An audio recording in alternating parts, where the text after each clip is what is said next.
आदिवासी आरक्षण आणि आपण बचाव काय सांगणार? आरक्षण बचाव, आदिवासी बचाव, आरक्षण बचाव, आदिवासी बचाव, आरक्षण बचाव. आता सगळ्यांनी वाचण्यासाठी स्वतः संघर्ष केला पाहिजे. आदिवासी आरक्षण बचाव कृती समितीच्या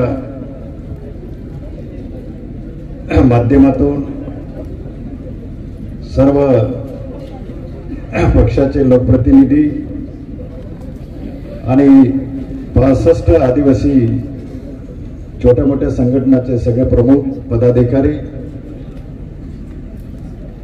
या ठिकाणी उपस्थित, सभेचे अध्यक्ष विलास तरे, खासदार सावरासाहेब, आमदार भोये साहेब, माजी आमदार बळीराम जाधव साहेब आणि सगळ्यांची नावं घेतले सर्व सन्माननीय व्यासपीठ, प्रिंट मीडिया आणि इलेक्ट्रॉनिक मीडियाचे सगळे पदाधिकारी आणि बंधू आणि भगिनींनो, खरोखरच मी आणि विलास तरे या ठिकाणी जेव्हा ठरवलं की आपला 3 तारखेला जो मोर्चा झालेला त्यानंतर त्यामध्ये सुद्धा आपण सामील झालं पाहिजे आणि सगळ्या संघटनांनी सुद्धा त्या ठिकाणी सगळे आपण एकत्र झालो.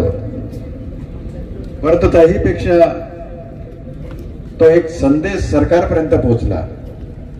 त्यानंतर सुद्धा हा संदेश सुद्धा सरकारपर्यंत एक मोठे विस्तृत स्वरूपामध्ये पोहोचला पाहिजे आणि म्हणून खऱ्या अर्थाने हा भव्य आणि दिव्य अशा प्रकारचा हा मोर्चा बंजारा आणि धनगर आरक्षणाच्या विरोधामध्ये या ठिकाणी आपण काढला. मी विशेष करून माझ्या बंधूंना पण सगळ्यात जास्त माझ्या भगिनींना मी मनापासून या ठिकाणी धन्यवाद देतो.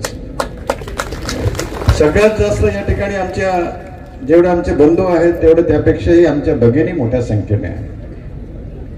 आणि जेव्हा ज्या समाजातले ज्या महिला जेव्हा घराबाहेर पडतात आणि आदिवासी समाज हा पूर्वीपासून मातृसत्ताक पद्धत आहे. आई हा संपूर्ण कारभार करायची असं, मग वडिलांवरची तिच्या वरद हस्त असायच्या आणि मुलांवरती किंवा मुलींवरती सुद्धा वरद हस्त असायच्या.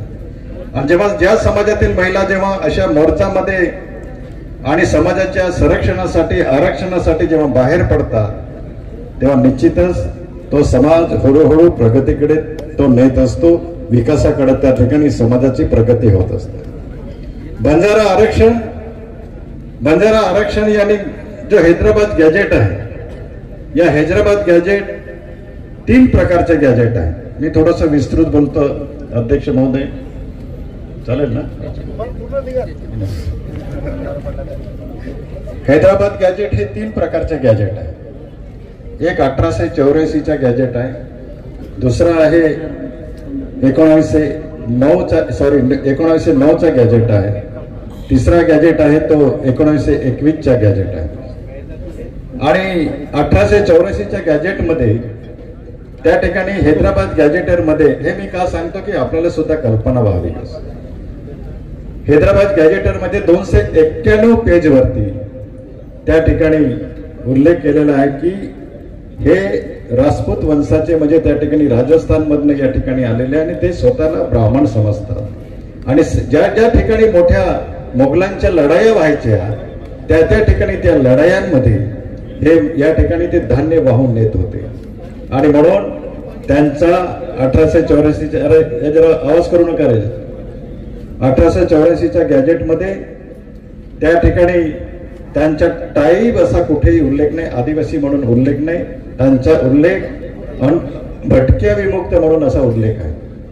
आणि म्हणून त्यावेळेचे वसंतराव नाईक साहेब, त्यावेळेचे मुख्यमंत्री सुधाकरराव नाईक साहेब, आणि त्यांना 3.5% आरक्षण दिलेलं आहे.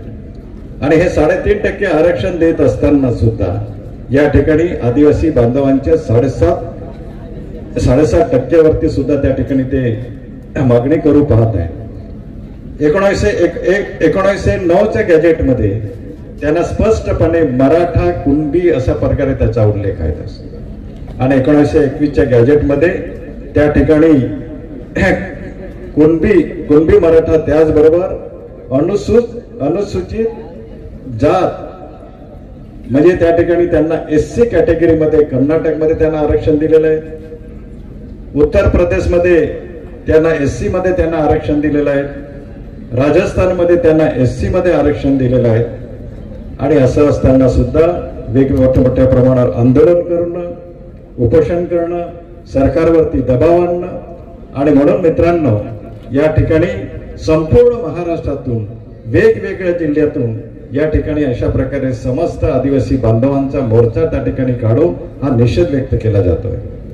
धनगर आरक्षणच्या बाबतीमध्ये मी आपल्याला कल्पना आहे की सगळे आदिवासी आमदारांनी सुद्धा विधानसभेमध्ये, आम्ही लोकसभेमध्ये, विधानसभेमध्ये 24 इथल्या आमदारांनी त्या ठिकाणी आवाज उठवला, लोकसभेमध्ये त्या ठिकाणी अनेक सगळ्या पक्षातल्या खासदारांनी, महाराष्ट्रातले जेवढे पक्ष आहेत तेवढ्या पक्षातले जे म्हणजे आपले खासदार असतील सगळ्यांनी त्या ठिकाणी धनगरांना आदिवासींमध्ये समावेश करा अशा प्रकारची मागणी केली होती.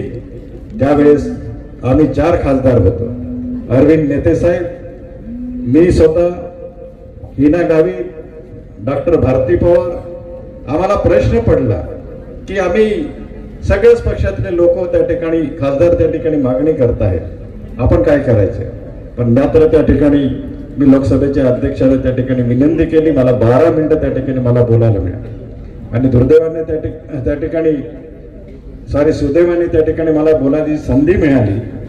त्या ठिकाणी धनगरांच्या विरोधामध्ये आपण आवाज उठवला. मात्र 8 ते 10 दिवसापर्यंत त्यांनी प्रचंड अशा घाणेरड्या शिव्या दिल्या की तुमची राज्यघटना ही तुमच्या बापाची आहे का, तुम्ही स्वतःला काय समजतात असं.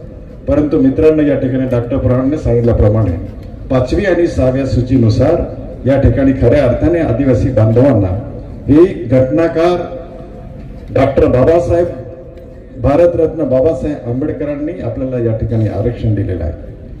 आणि भगवान बिरसा मुंडाच्या संघर्षाने या ठिकाणी आदिवासी बांधवांमध्ये एक स्वाभिमान निर्माण झालेला आहे. या ठिकाणी जिल्ह्यामध्ये स्वर्गीय काळाराम काका ज्यांनी हयातभर कधीही कोणाकडे भीक मागितली नाही आणि अत्यंत निस्वार्थीपणे या ठिकाणी मी माझ्या आयुष्यातला सगळ्यात प्रामाणिक आणि स्वच्छ मनाचा आणि संघर्षवादी जर नेता बघितला असेल तर स्वर्गीय काळाराम काका. आणि म्हणून त्यांचे जे उर्वरित जे काम आहे, आपण उर्वरित काम त्या ठिकाणी आपल्याला न्यायचे आहे.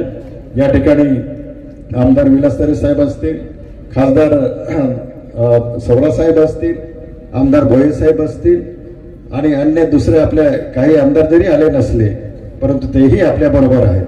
आणि म्हणून खऱ्या अर्थाने मित्रांनो, रात्र वैऱ्याची आहे. आजच्या परिस्थितीमध्ये हा आदिवासी बांधव शिल्लक राहील किंवा नाही तसं. आज आदिवासींच्या जमिनी एवढे कायदे असताना सुद्धा बिगर आदिवासी समाज त्या ठिकाणी मोठ्या प्रमाणात आदिवासी थ्रू बिगर आदिवासी सरकारी अधिकारी सुद्धा त्याच्यात म्हणजे मागे नाहीत असं.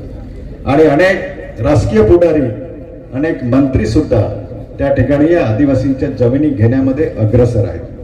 आणि म्हणून मित्रांनो, या ठिकाणी आपली जी जमीन आहे, जमीन ही आपली आई आहे, काळी माती आपली ही आई आहे.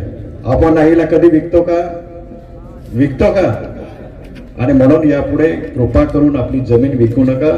एकदा जमीन विकली तर ते परत तुम्ही कधीही विकत घेऊ शकणार नाही. हे मी का सांगतोय की या ठिकाणी हजारो आदिवासी जमीन मोठ्या प्रमाणात त्या ठिकाणी घेत आहेत.